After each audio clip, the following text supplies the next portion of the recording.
harusnya tidak bisa untuk diinvasi purple buff-nya di awal. Jadi tidak akan ada Hilda, tidak akan ada Masya, namun Cloud yang menjadi marksman membawa game ini menuju ke arah late game. Tapi Masalahnya, untuk early pressure-nya mereka sebenarnya juga udah ada sih. kalau ada Cloud, ada Link di satu tim yang sama, Cloud tuh gak harus worry. Berbanding terbalik dengan adanya Link atau Cloud di tim yang berbeda, itu bisa worry banget. Early pressure-nya bisa benar-benar di press abis, gak ada si main.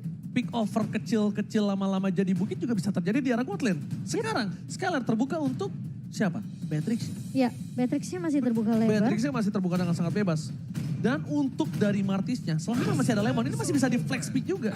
Tapi lapu-lapu yang tidak dibuang oleh Onyx tentunya masih menjadi pilihan untuk Lemon. Membahas sejarah sedikit, gimana Lemon dulu pernah melakukan momen epic. Satu versus lima, itu gila banget Itu sih. mungkin harus diperhatikan oleh para pemain dari tim Onyx Esports. Apalagi Suns. Kenapa aku bilang Suns? Suns akan menjadi target utama untuk pergerakan dari Lemon ke arah belakang. Black line-nya. Front to back akan dipegang oleh Lemon. Dan ini pick terakhir dari tim Onyx. Untuk Dari segi sisi XP lanernya. ya? Mereka mungkin butuh satu orang. Grok. Kalau misalnya mereka mau wombo combo combro. Kalau mereka mau clear minion, objective gaming, mereka mungkin dari laning phase tidak terlalu menang. Tapi gimana caranya team fight mereka punya power crowd control untuk tim Onyx itu sendiri. Mereka bawa Terisla. Ini alot sih Terisla ini. Terisla ini nih emang alot, emang pegel mukulin Terisla ini. Ditambah lagi Terisla juga memiliki damage yang cukup tinggi. Notabene-nya harusnya lapu-lapu ini di early kalah sama Terisla sih. Dan ini dia draft pick dari kedua belah tim. Audience prediction menuju ke arah tim RRQ dengan 78%. Dan 22% dipegang oleh Sonic. Sobat Onyx, Sonic di mana kalian berada? Langsung kunjungi Instagram dari APL Indonesia untuk melakukan voting. Karena RRQ Kingdom ternyata mereka mendominasi dari voting yang mereka miliki. Betul, dan kita akan Lihat menyaksikan teriakan nih. APL Arena. Sonic dan juga Kingdom mereka siap untuk mendukung. Dan The Royal Derby dengan roster yang berbeda. Dan ingat, kali ini Royal Derby yang berbeda dengan adanya Lemon turun bersama dengan Kairi yang mungkin belum bertemu dengan Lemon. Akan jadi seperti apa? Kita bakalan saksikan bersama-sama. Ini dia, The Royal Derby leg yang pertama. APL Arena, mana tepuk tangannya? Let's go, kita akan melihat tentunya untuk game pertama dari Royal Derby tentunya yang sudah ditunggu-tunggu juga oleh kalian sobat cinta Mobile Legends. Dan Albert kalian akan masih berfokus terlebih dahulu mendapatkan setidaknya levelnya 4 untuk seorang Martis. Sementara Kairi, rotasi yang bisa dibawakan sama Onyx Esports terlihat dari area mid dan juga roamnya dengan area Farsha dan juga Keyboy ini harusnya bisa dibilang akan lebih sedikit agresif dari Onyx. Dan Albert, ada fun fact by Grab adalah pemegang Savage terbanyak di MPL Indonesia. Dari season 6, season 7, dan season 8 sebanyak 2 kali Savage-nya. Tadi kan aku tanya ya, pro player yang ngomong itu hurufnya T depannya. Ada yang jawab Tono. Bukan guys, bukan Tono ya. Saha Tono. Oke, Tono teh saha, tapi lihat di arah bottom lane. Struggle dilakukan oleh seorang Skylar dengan dominasi dari seorang cewek. Di arah bottom lane dengan coba di cover oleh seorang Keyboy. Ingat Keyboy, kufranya itu dari dulu benar-benar menakutkan. Dan aku melihatnya Keyboy ini bisa menjadi orang yang membalikan keadaan kalaupun RRQ sempat mendominasi di early-nya. Oke, dan kita akan melihat dari pergerakannya Skylar yang udah mencoba untuk diharas juga oleh pemain-pemain dari Onyx. Namun Finn mencoba All in berusaha first blood keras. didapatkan dari bottom lane. First blood yang didapatkan dan bahkan para pemain dari tim Onyx Esports kali ini benar-benar membuat pressure yang sangat mahal di arah gold lane Momo-chan. Wow, dan bahkan dengan adanya backup yang harusnya dibawakan oleh Finn juga ke arah bawah, ke arah goldnya. Ini emang nggak mau dia jadi korban sebenarnya karena pergerakan dari Onyx yang tadi aku bilang. Dengan ngebawa Kufra, ngebawa Farsha, ini semua sisi yang bisa digunakan oleh Onyx Esports sebenarnya untuk menculik pemain-pemain dari RRQ. Alright, mencoba untuk melakukan sedikit distraction. Keyboy di depan sana, ada Kairi, dapatkan retribution. didapatkan oleh seorang Kyrie. What a retribution from Kyrie, tapi Albert masih mau lebih. Ternyata terperangkap di depan sana para pemain dari tim Onyx Esports. Membalikan kembali keadaannya.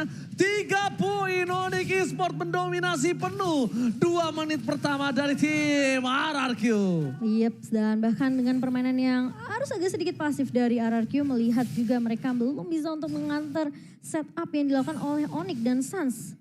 Mencoba untuk menghentikan pergerakan dari Finn yang udah mulai terlihat juga melakukan backup ke area bawah. Babysit yang dilakukan oleh Finn kali ini setidaknya Skylarnya belum terpick off sampai di menit ketiga. Sama halnya dengan cewek, namun cewek di sini udah dapetin 1 asisnya. Dan buat teman-teman yang dukung tim favorit kamu, jangan lupa sambil order Grab karena bisa dapetin diskon sampai 26.000. Oke, dan bisa kita lihat di depan sana Boots mencoba untuk mendominasi dari seorang Lemon. Bahkan dari Lemon mencoba dibalikan kembali keadaan Flicker digunakan begitu saja. Vader Streak membuat Lemon terkejut, terheran-heran adanya 2 player di arah top lane. Dan bahkan di arah bottom lane, Kibo yang akan menjadi korban pertama dari tim RRQ. Korban bulan-bulanan warga dari tim RRQ. Tapi di sisi dari goal difference masih didominasi oleh seorang Onyx Esports. Hero yang sangat-sangat dimastering oleh seorang Clay kali ini di tangan dari seorang Suns.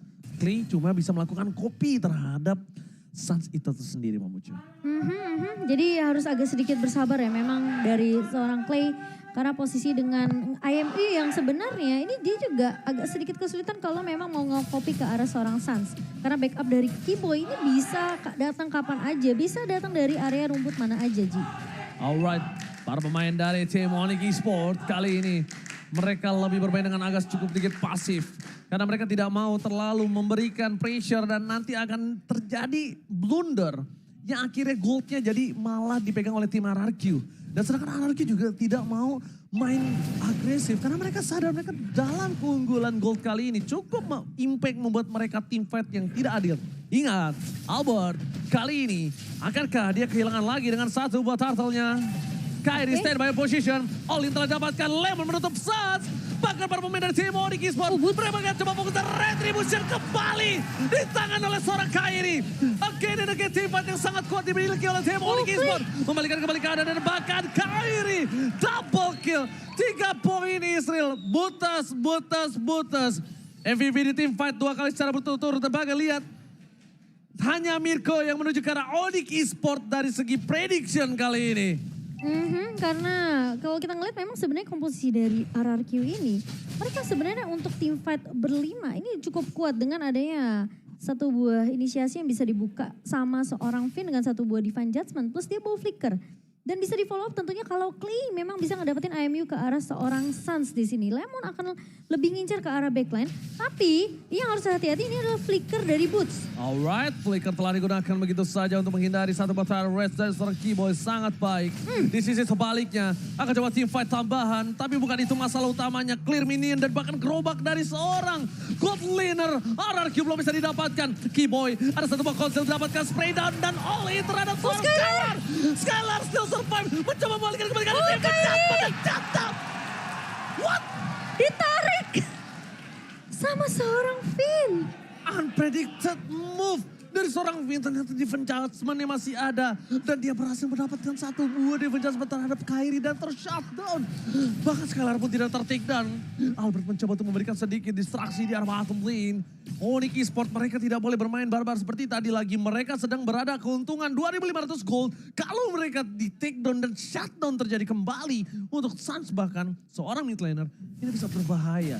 Dari tim RRQ bisa membalikan keadaan. Iya dan itu jadi mahal karena Skylarnya gak jadi tumbang Ji. Dia Skylarnya lagi-lagi. Flicker di momen yang tepat. Yes benar banget.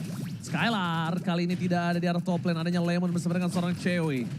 Cewek akan coba melakukan push terhadap lane di arah top lane. Lane yang jauh dari Turtle. 1 keuntungan yang memecah. Ini. Dia keberadaannya tidak terdeteksi. 2, dia bisa melakukan split push. Jadi itu hal yang cukup mahal untuk pergerakan dari seorang cewek. Di sisi depan sana Boots yang membuka Turtle terlebih dahulu. Golden Star dan bikin dari seorang cewek. Tim dari Onyx Esports dengan 2.500 gold. Mampukah mereka memancing tim Fajar Turtle? Tapi nampaknya di reset kembali. Pancingan yang dibuka oleh tim Onyx Esports tidak disambut dengan manis oleh tim dari RRQ. Ya, ini yang perlu berhati-hati seperti yang aku bilang. Flicker Boots ini yang bisa cukup membalikan keadaan untuk pemain-pemain dari Onyx. Dan lihat, 4 pemain sudah mulai masuk. Keyboy datang ke area backline. Alright, bakal di all in menuju ke seorang Finn. Tapi retribution again. Perfect turtle didapatkan oleh tim dari Onyx Esports. Lemon terberangkat seorang diri tadi menemani. Para pemain dari tim RRQ mereka 3 kali secara berturut-turut gagal mendapatkan turtle. Kalah dalam tim fight turtle. Dan Onyx Esports mendominasi dengan 4.000 gold. Dan bahkan lihat permobobnya didominasi oleh tim dari Onyx Esports. RRQ nggak punya kesempatan untuk bisa bahkan masuk ke dalam jungle-nya dia sendiri, Momochan. Ditutup aksesnya dan bahkan invasi yang dilakukan oleh pemain-pemain Onyx. Mereka berhasil untuk ngedapetin semua objektif yang harusnya. Ini sampai saat ini tuh RRQ di menit ke-8 mereka masih butuh untuk ngedapetin lebih dari segi networknya dan bahkan dari segi item. All in Keyboy! Terreset Lekar! Dapat head 2 poin kill didapatkan, bahkan Albert terperangkap di depan sana, tidak ada yang bisa bermani. Apakah Kairi mau coba diving ke dalam? Keyboy! Freestyle dulu bos! Kali ini membuat dirinya dan Rico tas! Original Keyboy kali ini. Bermain dengan luar biasa, Lemon bahkan gak bisa masuk lebih dalam lagi. Onyx Esports, mereka mendominasi dengan 6.000 gold yang telah dimiliki. Dan lihat di kamera, coachnya tertawa. Onyx Adi diumpetin di dalam satu buah bangku. Iya, dan bahkan kalau kita ngelihat juga pergerakan dari Suns di sini yang agak sedikit sulit dijangkau oleh pemain-pemain dari RRQ. Dan lagi-lagi, kalau kita ngomongin masalah flicker, inisiasi dari Onyx ini yang cukup perlu diwaspadai oleh pemain-pemain dari RRQ. Karena bisa datang dari Boots, bisa datang juga dari seorang Keyboy. Lagi-lagi mereka harus benar-benar memprediksi apa yang akan dilakukan sama Onyx selama beberapa step ke depan. Terlihat mungkin Keyboy yang jarang kelihatan di area mapnya. Dan bahkan kalau kita ngelihat setiap rumputan yang dilewati sama RRQ, ini mereka harus cek terlebih dahulu. Mereka nggak bisa asal lewat begitu saja. Dan bahkan dari RRQ, mereka harus agak sedikit bersabar. Tentunya di menit yang ke-9 di mana 6.000 net worth perbedaan dari kedua belah tim. Di sini agak sedikit tertahan untuk dari segi item juga dari seorang Skylar. Blade of Despair bersama dengan ada satu buah Fury Hammer. Dan juga ada satu item attack penetration dari Malefic Roar. Sementara dari Cloud ini udah enak banget, dia udah dapetin 2 item attack speed, Demon Hunter Sword dan juga adanya Golden Staff. Dan mungkin dia bisa untuk mengarah juga ke arah Coruscant Side. Dan bahkan kalau misalnya RRQ ingin merubah permainan yang sedang tidak mereka miliki saat ini. Nah ini yang aku bilang. Ada satu hal, Momochan. Harus Finn yang ngebuka. Jangan sampai Keyboy lagi yang ngebuka team fight terlebih dahulu. Tapi lihat dia adjustment saat. Shutdown didapatkan. Keyboy dapetin 2 dan planting duet from cewek. Karena belakang membuat permainan tim RRQ. Baru-baru ada double kill didapatkan. Albert versus Kyrie. Gak berhasil. Lemon versus everybody right here. Flicker karena belakang mundur dan tidak bisa selamat. Tersisa seorang Albert. Ini bencana untuk tim RRQ. 4 pemain dari RRQ tumbang. Tapi inisiasi yang tadi dibuka sama Finn, itu mereka udah bagus banget dapetin satu pemain. Namun sayangnya Onyx mereka peka akan terhadap inisiasi Divine Judgment dibuka sama Finn. Mereka langsung follow up. Mereka langsung kasih efek sisi yang dimana Onyx ini udah pede banget dari segi team fightnya. Mereka punya penalty zone dari Boots. Mereka punya Suns juga. Dan bahkan bisa dibilang cewek bisa masuk leluasa ke area backline-nya. Bahkan tidak ada yang menghentikannya dari pemain-pemain RRQ. Karena mereka berfokusnya untuk di area depannya.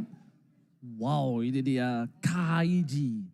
Dengan adanya... Kairi. Sorry, KDA-nya yang cukup tinggi, win rate 100% Momochan. Gimana menurut Momochan? Dengan Link tentunya. Ini salah satu hero yang kita tahu meskipun dibawa ke area late game dia masih memiliki damage yang begitu perih, yang begitu sakit dengan satu buah endless battle true damage dari seorang Kairi di sini. Sama dengan Wind Talker. Dia punya penetration juga dari Malefic Road. Ini udah oke banget sebenarnya itemnya untuk Kairi di segi team fight-nya. Right.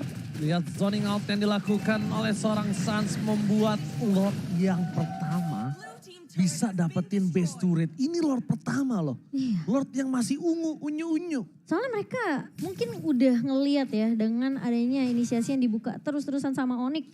Ketika punya flicker, Keyboy bisa maju dengan satu buah Tyrant Rage juga dikombokan dengan flickernya.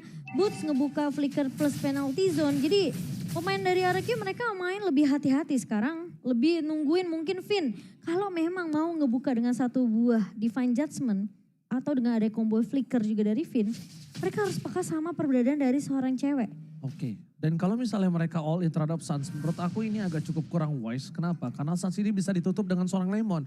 Ada baiknya mereka itu all in terhadap seorang cewek. Iya, itu yang Yang aku dari bilang. tadi memberikan damage DPS yang sangat-sangat tinggi. Walaupun dia belum dapetin point kill ya, catatannya. Tapi dia yang dari tadi memberikan damage per second yang cukup banyak hingga Onyx Esports bisa dapetin 13 point kill. 6 assist, hampir 50% kill participation. Iya, dan apalagi kalau misalnya RRQ mereka posisi team fight-nya ini nempel satu sama lain, itu udah enak banget sebenarnya buat Boots untuk mengeluarkan penalty zone ya. Tapi Albert harus berhati-hati. Albert berada di garis depan tapi nampaknya Albert harus merelakan sakit sedikit banget partum tuh. of yang dia miliki. Finn, what are you doing? Lihat, kali ini Finn dengan flicker yang telah dia keluarkan tidak berhasil mendapatkan apapun. Gagal total untuk mencoba untuk mempick off cewek yang memiliki satu buah Purify Gaming. Dan bahkan dia dengan sangat cepat untuk mundur ke arah belakang. Ternyata bukan cewek yang terbaiting, tapi malah Finn yang masuk dalam baiting Onyx Esports. 10.000 gold difference, menit ke-13. Team fight di arah World yang kedua, ini akan tidak adil total. Harusnya dimenangin oleh tim Onyx Esports. Beda goldnya sih udah terpantau jauh banget di menit ke-13. Iya, 10.000. Dan Albert kali ini harus benar-benar bisa dapetin retribution ke area Lordnya. Setidaknya itu bakal buying time lagi buat RRQ. Cari cara gimana mereka bisa nyentuh ke arah seorang cewek. Alright. Tapi Turtle kali ini tidak pernah ada kontes untuk beberapa waktu ya. Iya, dan Tidak ada Lord pun, kontes dengan ada 10.000 gold difference Mama Chan. iya, Lordnya agak sedikit beresiko memang dari RRQ kalau mereka mau coba untuk melakukan kontes. Karena udah terpantau cukup jauh ke Airi. Yang kita lihat juga masih bisa untuk mendapatkan purple buff-nya. Jadi masih punya banyak energi sebenarnya untuk berotasi dengan mobilitas yang cukup tinggi. Sementara dari player gold by UBS, posisi tertinggi dipegang oleh 2 damage dealer dari Onyx. Dan lari ini Lord yang bakal coba ditarik ulur. Oke, Federer tadi dikeluarkan. Lemon, fans of everybody gas depan tapi lihat. Lemon di-all-in begitu saja. no. Lemon memberikan dirinya untuk para pemain dari tim RRQ bisa melakukan clear terhadap Lord yang mereka miliki. Sedangkan di sisi depan, Suns juga ada mulai harus respect dengan clay damage yang cukup berasa. Seperempat damage, Lemon memberikan jiwa dan raganya untuk menyelesaikan Lord. Semua para pemain dari tim Onyx mereka terpaku terhadap seorang Lemon. Tapi ingat, Keyboy masih berada di garis depan sana. Akankah ada following up damage dan ada Albert yang mencoba semaksimal mungkin memberikan clear minion di top lane. Onyx Esports mereka mendominasi penuh. Mereka memegang seluruh lane, seluruh jungle. Tim RRQ dimiskinkan secara total. Dan bahkan terlihat ya kesulitan yang dilalami oleh Finn juga di sini. Ketika dia mau coba untuk maju dengan satu buah Divine Judgment. Itu selalu ada keberadaan dari Suns yang ngebuka Feather Ice Strike. Jadi Finn gak mau mengambil resiko untuk ngambil satu chance gamble aja sebenarnya yang bisa dipakai sama Finn. Karena posisinya kalau dia sampai gagal, berarti setupnya RRQ langsung dipatahkan balik sama Onyx Esports. Dan bahkan Onyx mereka bisa ngambil game ini kalau memang Divine Judgment-nya tidak connect. Alright, di depan sana ada Keyboy yang membuka rumput di arah orange buff dari tim RRQ. Ada Albert seorang diri. Tidak ada yang bisa menemani. Retribution didapatkan Kairi. All in terhadap seorang Albert. Mencoba untuk mundur ke arah belakang. Albert terting down. Albert hilang. No power of retribution dari tim RRQ. Untungnya 1000 untung adalah tidak ada Lord atau objektif yang bisa didapatkan dengan retribution dari tim Onyx Esports. Itemnya silakan Momo Chan. 10.000 di tangan seorang Skylar dan 11.000 hampir menyentuh angka 12.000 itu dia untuk cewek. Gimana Chorus of Strike dan juga bahkan dia udah punya Wind of Nature. Dan kali ini Onyx mereka kasih pressure terus-menerus karena dominasinya lagi dipegang sama Onyx. Tinggal nunggu siapa satu pemain dari RRQ yang bisa keculik lagi. Metode pick off lagi-lagi yang bisa dibawakan oleh Onyx ini perlu diwaspadai oleh RRQ. Bahkan Clay aja nggak ngambil Feather Strike di sini. Lihat, Clay mau nggak mau ambil yang ada aja, ambil yang kelihatan. Dibandingkan coba untuk dapetin fokus ke arah seorang Suns terlalu jauh ya. Iya Momo Chan ya. Soalnya kalau dari efek sisi sebenarnya memang lebih dipegang oleh Onyx sih. Mereka punya slow effect, mereka punya stopper bahkan dari penalty zone-nya.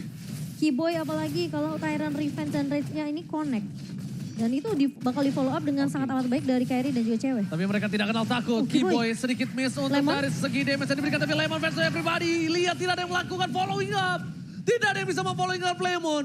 Clay mencoba untuk memberikan sedikit vision. Ada start di depan sana. Para pemain dari tim Onyx Esports. Mampukah mereka mempertahankan waktu mereka miliki? Damage terlalu besar.